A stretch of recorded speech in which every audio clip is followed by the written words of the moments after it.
Right, this is SAT practice day 1. So I started taking these questions from the SAT practice test number 10, the non-calculator section. So we'll just do the first 10 questions, and then we'll just do 10 questions every day. Right, so the first question here says, what's the value of z that satisfies the equation above? So there's two ways we can do this. We can simply solve our equation for z, or we could substitute in our answer choices and see which one works. So I'm going to go ahead and just solve it out. I think that way is going to be faster. So 2z plus 1 equals z. I'm going to subtract 2z from both sides. Okay, that's going to cancel off here. So we're going to, I'm sorry, 2z plus 1. So we're left with 1 on the left side, and z minus 2z is negative z. Then we can multiply both sides by negative 1, so we end up with z, okay, which is answer choice.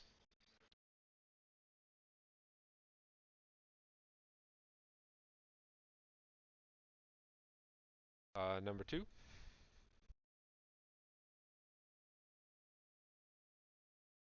Okay, a television with a price of $300 is to be purchased with an initial payment of $60 and weekly payments of $30.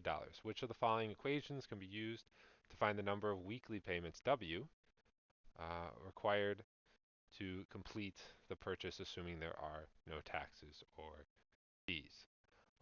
So we have weekly payment, that's like a rate, and we have an initial payment that's like a y-intercept, a starting point. So we really have an equation here that's gonna model a linear equation, right? We're gonna have a linear equation. So if we really think of our equation as y equals mx plus b, okay, we have an initial payment or a starting point of 60. So that's like your at week 0, right? That's you're starting at $60. So your y-intercept is really $60 here. Okay? And your weekly payments of $30, that's like the rate. That's like your slope of the line. So your slope is like the $30. Okay. Um, and then which of the following equations can be used to find the number of weekly payments, W, are required to complete the purchase, assuming there are no taxes or fees? So our total price, that's going to be like our Y value here, 300, right, equals, we're paying $30 a week. So $30 per week, right? W stood for, well, it's W, but they put W for weeks there, right? The number of weeks. Okay, plus our initial $60 charge. That would be answer choice. Okay, so that models a linear equation. Your initial payment or your starting payment, that's like your starting point. That's like your y-intercept. And then the $30 is your weekly payment. That's being paid every week. That's a rate. So that's going to be your slope.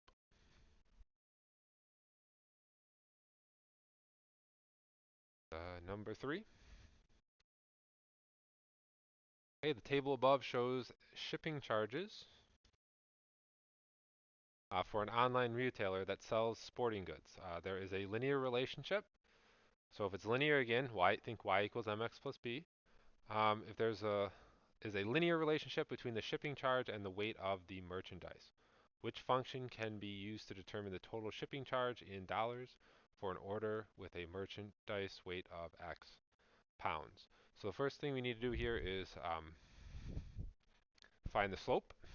So if it's linear, that's going to have a slope, and it's going to have a y-intercept.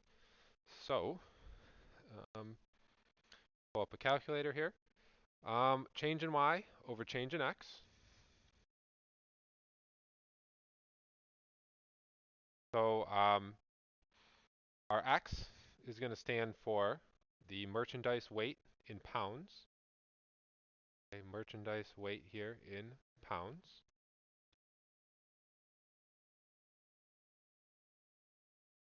Right, and then the total shipping charge is going to be your f of x, your y value here. Okay, so change in y over change in x. So I'm just going to do the first two. You can pick any of them you want. It's a linear relationship, so any two data points are going to work. I'm going to pick the first two though. So that's going to be 2189. Oh, we can't use the calculator though. I grabbed the calculator, but we can't use it, so we're not going to use it. So 2189 minus 1694. Okay, and then 10 minus 5. So that's pretty easy for the bottom. The bottom is going to be 5. Okay, for the top, we can do 2189 minus 1694. Okay, that's going to be a 5. 0 and an 18, that's a 9. 1 and a 10, that's a 4, so 495. So 495 over $5, that's going to be 0.99. So we can immediately cancel off these two. Okay, so that's our slope. Change in y over change in x. So our slope is about 0.99. Okay, and then your y-intercept. Imagine going down 5 more to a 0.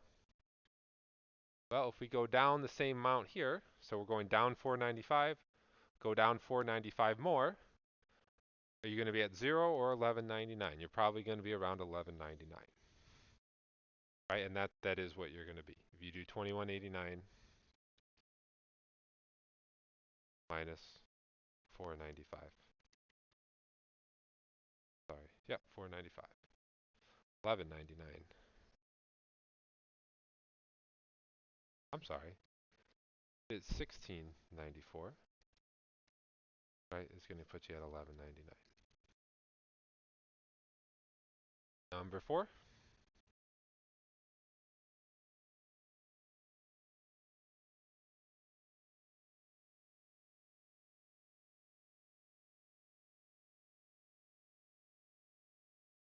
Um, the line in the xy plane above represents the relationship between the height x, the height h of x in feet, and the base diameter x in feet for a cylindrical Doric columns in ancient Greek architecture. How much greater is the height of a Doric column that has a base diameter of 5 feet than the height of a Doric column that has a base diameter of 2 feet? So base diameter of 5 feet is here. Base diameter of 2 feet is here. Question is, how much greater is the height of the Doric column? So here's our height. So how much greater? It's going to be from 35 to 14. So 35 minus 14 is going to give us 21. It's 21 feet higher.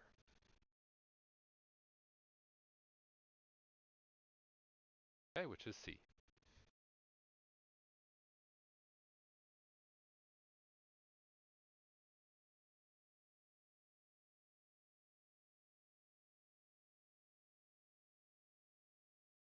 Number 5, square root of 9x squared is simply the square root of 9.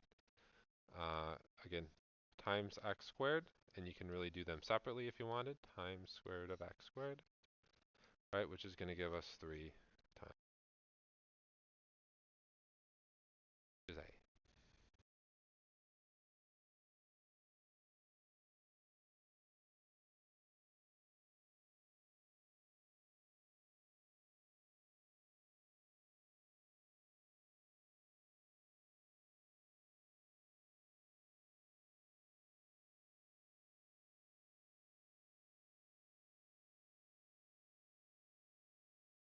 Right, number 6, we can factor the top. So x squared minus 1 is a perfect square, difference of 2 squares. So we can factor that to x minus 1, x plus 1.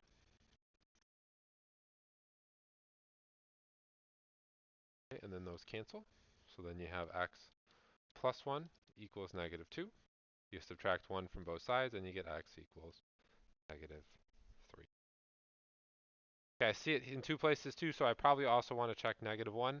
I'm just going to plug that in back to make sure. So negative 1 squared is positive 1, minus 1 is 0, over negative 2, which is 0 equals negative 2. So negative 1 doesn't work. So it's definitely got to be choice A.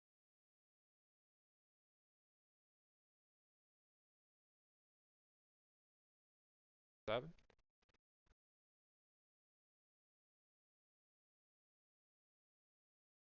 Okay, the graph of y equals f of x is shown in the xy plane. What is the value of f of 0?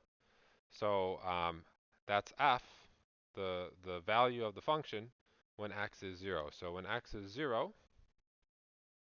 right, y is going to be, f of x is going to be 4. That should be answer choice. F of 0 equals 4. So when you plug in or substitute in 0 for x, 0, your y value is 4.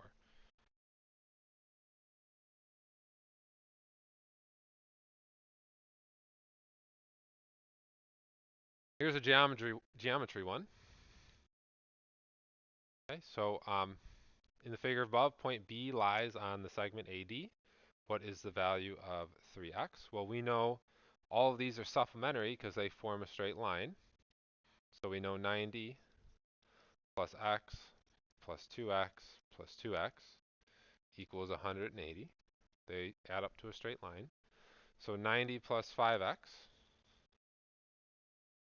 equals 180. So we subtract 90 from both sides, we get 5x equals 90. And we divide both sides by 5, and we get x equals 18. Okay, the question asks for the value of 3x. Not that one, right? It's 3 times 18. It's going to be 54. Okay, which is choice C.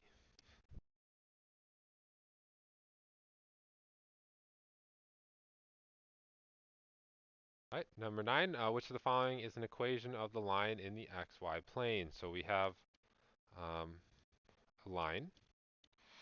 Okay, we know the y-intercept down here is going to be -4. And we know the slope here, it looks like it's going down -1. So, you're going down 1, right 1, down 1, right 1. So rise over run there, your slope should be -1. So we want to see which one of these matches up. Okay, so I immediately notice I have a -4 for A and C. So that's what we want, a -4, not a +4 for our y-intercept. And then just to see the slope, I'm going to put these in y equals mx plus b form first. So I'm going to subtract x from both sides. So that's going to be -y minus x minus 4. And when you make this positive, this is going to become y equals x plus 4. So again, that's not one we're going to want. Okay, and then this one down here, we have y. We subtract x from both sides, we get -x minus 4.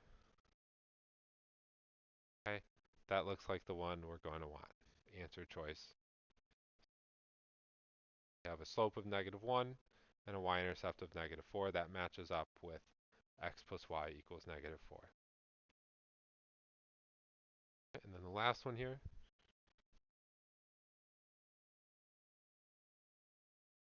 For today. So these were pretty short today. That's how they are at the beginning. The graph have y equals 2x squared plus 10x plus 12 is shown.